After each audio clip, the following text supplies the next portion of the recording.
Respect et dignité à tous. Alors, le sida HIV séropositif, la pandémie financière, le mélange de maladies, l'avarice financière et la tricherie pseudo-médicale exaspèrent la désolation que vous empestez par orgueil macabre lorsque des personnes sortent intoxiquées par le gaz.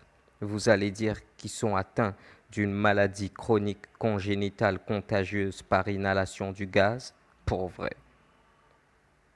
L'école clone les on m'a dit, alors je fais, c'est tout. Bande de génocidaires des âmes. Alors, la grande panique bournalistique, oui, bournalistique, il bourre le mot, hein.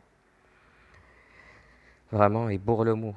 Parce que l'origine de cela, c'est tout à fait autre. Et pas vraiment aussi clair. Pourquoi? Alors là, je vais vous expliquer ça très très bien.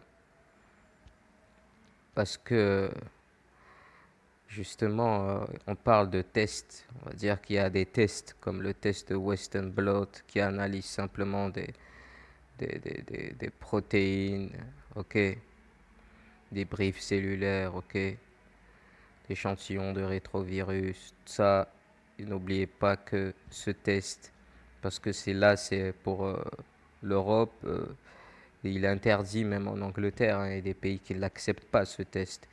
Et pour le continent nommé par défaut Afrique, il y a le test ELISE, première, deuxième génération, tout ça c'est que du pipeau. D'accord? C'est des analyses d'anticorps. Et le problème, ces anticorps, ils ne savent même pas à quoi ils servent. Ils ont dit probablement, et je dis bien probablement, qu'ils servent à ça. D'accord? Alors, on va faire un petit résumé. D'où vient ce virus, qui l'a inventé et autres. D'accord? Allez. Robert Gallo, américain. Luc Montagnier, qui ont inventé. C'est eux les deux co-découvreurs, hein, parce que Robert Gallo en Amérique et Luc Montagnier en France. Alors, en 1983, à l'Institut Pasteur, comme par hasard d'un autre faussaire de l'histoire et un menteur pathologique, il y a Luc Montagnier qui travaille à l'Institut Pasteur et Robert Gallo, par chez lui, prend un bouillon, en fait un ragoût de rétrovirus et des rétrovirus endogènes, même des rétrovirus qui se trouvent dans le cordon ombilical de tout être humain. Tout être humain. D'accord? 183. 84, il y a Margaret Eckler, secrétaire d'État à la santé, dit, je la cite, on a découvert la cause probable du sida. La cause probable, retenez bien ce probable, d'accord, du sida. Parce qu'ils ont mélangé une étude aussi de Étienne de Harven qui avait découvert des rétrovirus sur les cancers de poulet et de souris. Nous sommes pas des, je parle pas la langue du coq et je parle pas la langue du rat. Je crois que tout le monde m'a bien compris. Alors, et il a fait après une allocution, une petite allocution, Robert Gallo, hein, justement le 24 avril 84. 83, 84, 84. Voilà, les premiers symptômes de ce sida, c'est la pneumocystose, apneumocystis carinii et le sarcome de Kaposi. Sarcome de Kaposi, c'est un cancer des vaisseaux sanguins. Pneumocystose, c'est une pneumonie très très grave. D'accord? Chez des homosexuels. Chez des homosexuels. Retenez bien ça. D'accord? Sida, c'est quoi? C'est une personne qui a un système immunitaire trop faible. Ça se traite. D'accord? Comme des personnes qui ont des problèmes de moelle osseuse. Entre parenthèses, ils ont des problèmes de moelle osseuse, des anémies fortes. On fait régulièrement des transfusions sanguines. Ça passe. D'accord? VIH alors, c'est quoi? C'est un pseudo-virus imaginaire qui détruit le système immunitaire et les lymphocytes T, exactement. Ça, c'est de la futilité, de la connerie. Je vous ai dit, c'est que du business. Alors, c'est quoi encore séropositif? C'est des anticorps T qui doivent probablement lutter contre ce virus-là qui se nomme VIH. Vous voyez la confusion, comment on baratine les gens. D'accord. Alors, pourquoi je vous ai parlé des homosexuels? Dans les années 80-81, il y avait 5 personnes. C'est eux qui avaient des pneumocystoses, comme je vous ai dit. Et voilà. Alors, qu'est-ce qu'ils avaient? Ils avaient un système immunitaire trop faible. Par rapport à quoi? Est-ce qu'ils étaient déjà malades, ces homosexuels? Non. C'est qu'ils prenaient des drogues. Des drogues très fortes. Et ils prenaient nitrite de butyl et nitrite d'amyle. Poppers. C'est un Les dilatateur. poppers. D'accord? C'est un dilatateur de vaisseau cardiaque. C'est-à-dire les personnes qui ont des problèmes cardiovasculaires, ils prenaient nitrite de butyle et nitrite d'amyle. D'accord? Alors, eux, comme ils prenaient ça, ils sont complètement bousillés leur système immunitaire. Ils pouvaient attraper toute et n'importe quelle maladie opportune.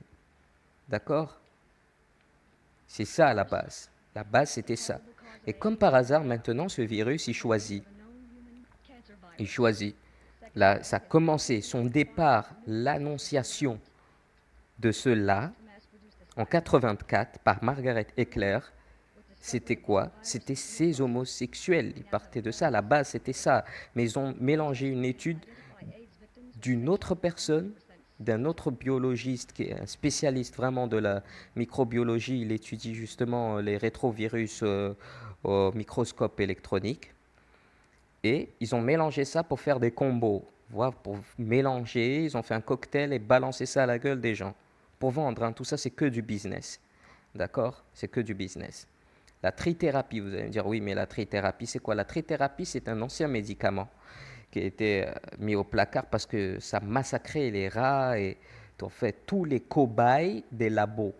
D'accord? Tous les cobayes de labos. Parce que des vraies études, tout ça, ils ne se font pas par des personnes indépendantes. D'accord? Ils se font toujours par les firmes eux-mêmes. Par les firmes eux-mêmes. D'accord? Ils ont vu que la ZT, ça massacrait des gens et hop, ils ont mis ça au placard, ils ont fait ressortir ça pour le, le, le pseudo-VIH, sida, machin chouette, illusion totale. Alors la trithérapie, c'est quoi? Il faut savoir, c'est un traitement complexe. Et ce traitement complexe, à l'intérieur, on sait qu'il y a des antiprotéases. Ils peuvent contrôler des micro-organismes qui sont Nemocystis carinii, d'accord? Nemocystis carinii et Candida. Ok? Ça les contrôle. Ça ne veut pas dire qu'ils meurent moins ou bien voilà, ça stabilise. Oui, ça stabilise, d'accord, mais c'est toujours des poisons. Il y a la trithérapie et l'AZT, c'est des poisons qui massacrent des personnes. Des personnes sont détruites par rapport à tout simplement de la monnaie, de l'argent. C'est tout. Comment ça, un virus choisit sur le continent nommé par défaut Afrique, il choisit tout le monde. Et maintenant, il y a une liste qui est sortie là, dans les années 90, il y a une liste qui est sortie de plus de 70 symptômes de la séropositivité. C'est-à-dire une femme qui accouche 2, 3 enfants, c'est bon, elle a le sida. Une personne qui a bu, une personne qui s'est vaccinée contre la grippe, mais je vous ai dit, c'est 70. Il faut lire vraiment la liste là, vous allez voir. C'est de l'abus total. C'est un génocide contre l'immunité, contre les âmes. Ok? Il n'y avait que 2 maladies. Et c'était sur les homosexuels. Et la plus grande propagation, elle se passe toujours chez les homosexuels. Parce que n'oublions pas qu'avant que ça s'appelle SIDA, c'était GRID. Son vrai nom d'origine, c'est GRID. Gay Related Immune Deficiency. D'accord? Écoutez bien cela, c'était pas sida, c'était sur des homosexuels et c'est les homosexuels qui avaient ce symptôme, ces symptômes par rapport à qui prenaient des drogues dures très puissantes. Et jusqu'à présent, ça existe toujours dans la communauté gay, la communauté homosexuelle, gay, related immune deficiency. Ça veut dire des homosexuels qui ont un système immunitaire déficient. Il y a des études en Allemagne qui devaient se passer sur 10 ans, en 1987, sur 20 000 détenus, pour voir la propagation, la diffusion du pseudo-grade, du sida. D'accord? Pseudo-sida, mais grade au début. D'accord? Alors, 2 ans et demi, ils ont annulé parce qu'il n'y avait aucune propagation Rien du tout sur les personnes qui rentraient en tôle et qui ressortaient. Les images, vous allez me dire, oui, mais les images, c'est des cocktails. C'est des cocktails de bouillon de culture cellulaire rétrovirale. Ils mélangent des lymphocytes, ils mélangent des virus endogènes, du cordon ombilical même. D'accord? Comment mesurer la charge virale pour découvrir ce grade, ce pseudo-sida? Il faut préparer un échantillon à partir du plasma par centrifugation à basse vitesse. Le culot de centrifugation est soumis au PCR qui permet d'amplifier d'acide nucléique spécifiquement identifié. Voilà comment ils disent pour découvrir cela. Mais c'est faux, parce que toutes les personnes qui travaillent dans les labos et qui travaillent sur les rétrovirus, ils savent pour découvrir les rétrovirus, il faut une sédimentation de rétrovirus, il faut une vitesse beaucoup plus grande de centrifugation, beaucoup plus grande. D'accord? Qu'est-ce qu'on mesure dans la charge virale? Il y a beaucoup de grands malades qui, dans leur ADN, ils ont des ça, vraiment, ça m'écoeure au fait, ça m'écoeure. Bref, alors, il y a trop de malades qui présentent en quantité variable dans leur ADN circulant, ça résulte d'une forme de suicide cellulaire. Ok, on l'appelle l'apoptose. Ces débris cellulaires circulent dans le sang en quantité variable. Des débris cellulaires qui peuvent contenir des débris de noyaux cellulaires, donc des chromosomes dans l'ADN humain. Or, tout ADN humain contient environ 8% de séquences de nucléotides qui sont typiques des rétrovirus. Tout être humain, nous avons ces 8%. D'accord? Nous avons ces 8% qui sont typiques au rétrovirus. D'accord? Qui sont typiques au rétrovirus. Ils parlent, ils disent que oui, les prostituées, c'est eux qui peuvent transmettre le sida et tout le reste. Faux. Les études qui sont faites le continent nommé par défaut Afrique, il n'y a pas. Et là, je parle en connaissance de cause. J'étais là, il y a eu plus de 300 femmes, 300 prostituées dans les années fin 90, analysé, vu leur organisme, est-ce qu'ils pouvaient transmettre le sida, est-ce qu'ils ont transmis le sida? Rien, que dalle. En Angleterre aussi, la même étude a été faite. Rien, que dalle. En Europe, la même étude a été faite. Rien, que dalle. Et en Amérique, la même étude a été faite, nommée par défaut américain. Rien, que dalle. D'accord?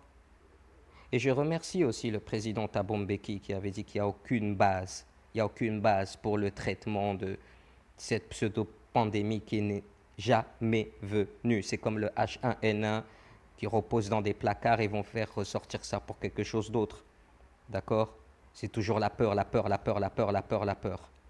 Maîtriser les gens par la peur. Il y a des personnes qui ont des problèmes d'anémie vraiment fortes et tout le reste.